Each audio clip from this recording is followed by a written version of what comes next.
자, 6위 소식.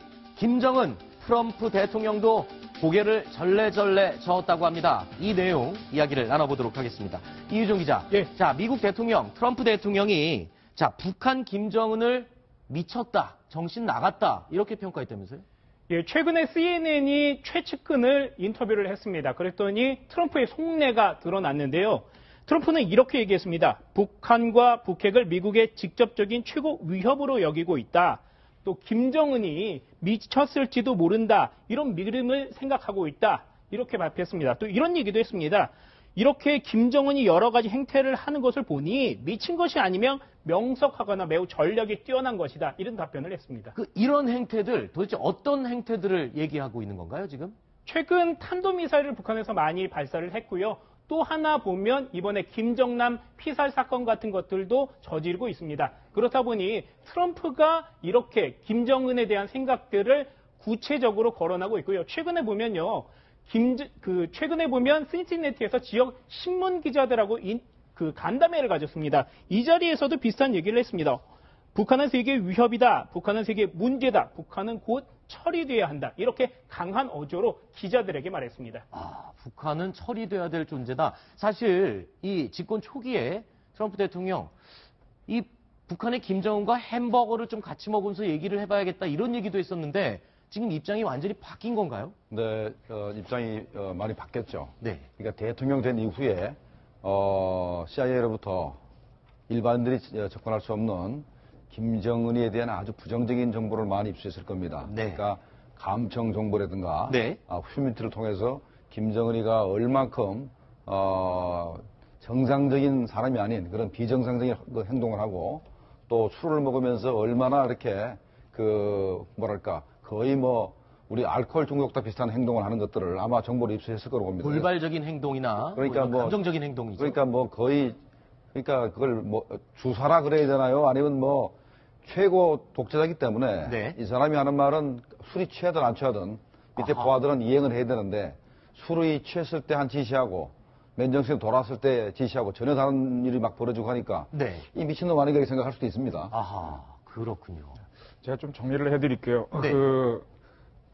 트럼프가 햄버거 정심할 수 있다라는 것만 우리나라 보도가 됐는데 우리나라 언론 저희가 있는 매체까지 포함해서 모든 언론들이 참 트럼프를 희화화하는데 네. 트럼프 간단한 사람은 아닙니다. 네. 이렇게 자꾸 희화를 해버리면 우리가 판단 미스를 하는데 제가 알기로는 저 사람이 했던 멘트가 정확히 뭔가 하면은 나는 김정은과 스테이크 저녁은 할 수 없다. 만찬은 할 수 없다. 그러나 그가 햄버거 점심을 원한다면 그 정도는 오케이, it's okay. 그거였어요. I cannot eat steak dinner, but 햄버거 런치? it's okay. 이거였거든요. 벽을 낮춘 거고. 예, 확 떨어뜨린 거였죠. 근데 그 앞에 걸 제외하고 뒤에 것만 보도하는 바람에 우리나라에서 오해가 생겼는데 그건 언론의 하나의 큰 실수입니다.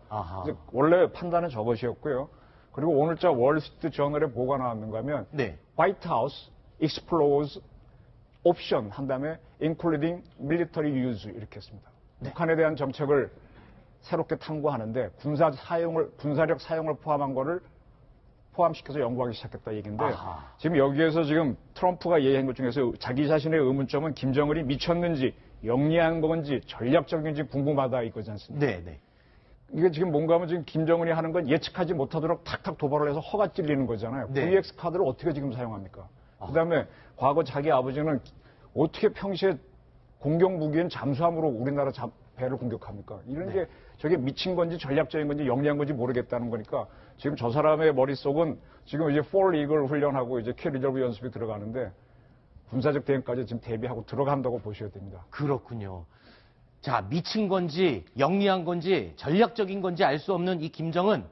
자, 미국도 군사적인 방법도 포함해서 대응을 하겠다고 했는데 우리나라도 예외가 아니죠. 어제부터 군사훈련, 저희 최대 규모의 군사훈련 시작이 됐는데 이 훈련에 지금 F-35B 전투기가 투입이 됐어요. 네, 자, 이 전투기, 화면에 이 전투기 도대체 어떤 성능을 가지고 어느 작전에 투입이 되는 특징이 있습니까? 네, 저 F-35B는 이제 수직 이착륙이 가능합니다. 활주로가 없어도 되는 없어도 뜰 수 있죠. 그다음에 미 해병대가 주로 활용을 하는데요. 그래서 스텔스 기능은 똑같이 갖고 있고요. 그다음에 뜨고 난 다음에는 공중급유기가 다가와서 기름을 넣어주면 항속거리가 확 늘어납니다. 그래서 이제 원래 레이더에 잡히지 않는 데다가 만약에 해면에 바닷가에 붙어서 해면으로부터 한 100m쯤에 딱 붙어가면은 네. 지구가 둥글죠. 네. 둥그니까 이쪽 레이더 팟 속에 되면 안 걸리죠. 그러네요. 레이더에 잘 안 걸리는데 원래 또 안 걸리는 바다로 붙어가서 가까이 가서 때리니까 상대방에서는 뭐 참새가 날라오나 아하. 골프공 크기 정도로 보이니까 이게 뭐지 하다가 보면 와장창 깨집니다. 그 다음에 도망갈 때는 가장 높은 속도로 오다가 또 중간에 공중급유를 받으면 안전하게 귀환할 수가 있죠. 그래서 지금 우리 8군단이 있는 데인가 거기 승진훈련장에서 폭격 연습을 하는 걸로 들어왔습니다. 그렇군요. 김정은이 지금 제일 무서워하는 게 사실은 그 참수작전.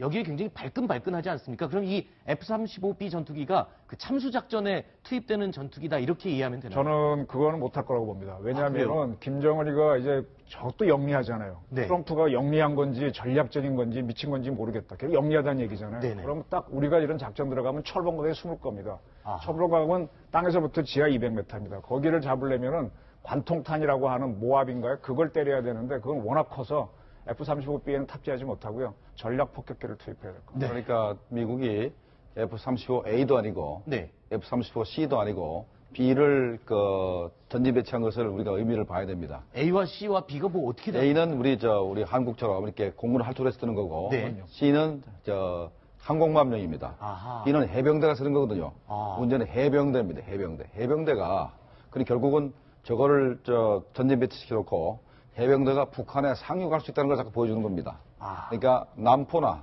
원산을 상륙해서 김정은을 제거할 때 상륙부대를 상륙시키겠다라는 그런 메시지를 주는 것이죠.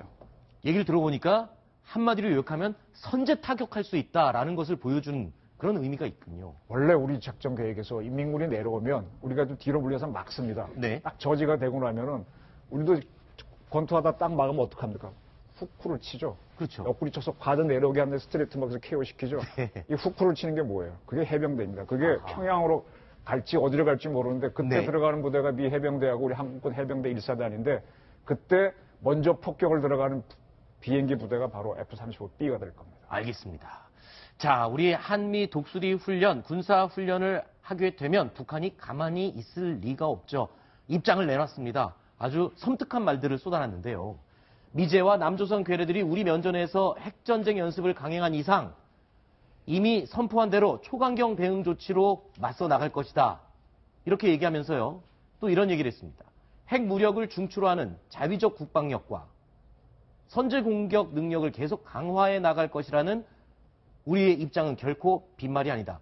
이 말을 들으니까 섬뜩한데요. 지금 어떤 군사 도발, 무력 도발을 할 가능성이 높아지고 있는 거 아닌가 이런 생각이 들거든요. 그러니까 이걸 이라크전을 보시면 돼요. 네. 이라크 전쟁 때 보게 되면 미국도 계속 성명전을 했고 그때 네. 이라크에서는 미국하고 단교된 상태니까 유엔 대표부에 와 있는 이라크 대사가 계속 미국을 상대로 막 격렬한 말을 뿜어댑니다. 네. 그래서 이렇게 서로 언어의 싸움이 섞이기 시작하면은 그다음에 주먹질이 오가는 거거든요. 지금 한반도 문제는 그런 쪽으로 지금 와 있습니다. 네. 근데 재밌는 건 그때 이라크 전쟁이 딱 시작되니까 유엔 주재 이라크 대사가 제일 먼저 항복했죠. 아, 그래서 지금 북한에서 저렇게 많이 떠드는 친구들 네. 총참모부 대변인인가요? 네. 저 친구도 막상 벌어지면 어떻게 될지 유엔에서 많이 떠드는 북한의 유명한 대사 차석 대사 이번에 말레이시아 간 친구도 그렇고 네. 그 친구들도 가장 잘 아니까 가장 먼저 항복할 수도 있죠. 그렇군요. 북한이 저렇게 아주 도전적이고 호전적인 언사를 하고 있는데 네.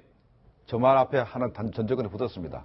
뭐죠? 만약에 자기들 땅에 조그마한 불꽃이라도 튀면은 네. 이라는 전적권에 붙었기 때문에 아하. 한미군 연합훈련에 어떤 공격의 목표가 자기네 되면은 이렇게 한다는 것이지 자기네가 먼저 도발하겠다는 자신은 없는 겁니다. 어떻게 보면은 말은 험악하지만 상당히 수세적이라 봐야 되겠습니다. 그렇군요. 자, 오늘 또 쏟아진 뉴스 가운데 북한 관련 소식 이 얘기를 안 할 수가 없습니다. 자, 김정남 암살 사건의 용의자로 말레이시아 경찰에 체포된 리정철. 아니 그런데요. 말레이시아 경찰이 애써 잡은 이 리정철을 석방을 해줬어요. 이게 어떻게 된 겁니까? 왜 석방을 해준 겁니까? 저도 지금 저희같이 이제 주간지 월간지 쓰는 기자들은 참 이렇게 헤매는데 저도 저 친구를 재판에 회부할 줄 알았다가 네. 정시 때부터는 아니겠다 싶어서 준비를 했는데 지금 막 추방을 한다 그래서 좀 당황을 해서 좀 바꿨는데요. 네. 리정철은 처음에 저 체포할 때부터 제가 유심히 보니까는 암살에 직접 개입한 게 안 나오더라고요. 그렇죠. 그러면 저 친구는 뭔가 하면 블랙으로 들어와서 어떤 다른 공장망을 운영했다는 겁니다. 네. 제가 보기에는 말레이시아 정보부, 경찰도 아니고 정보부에서 이 친구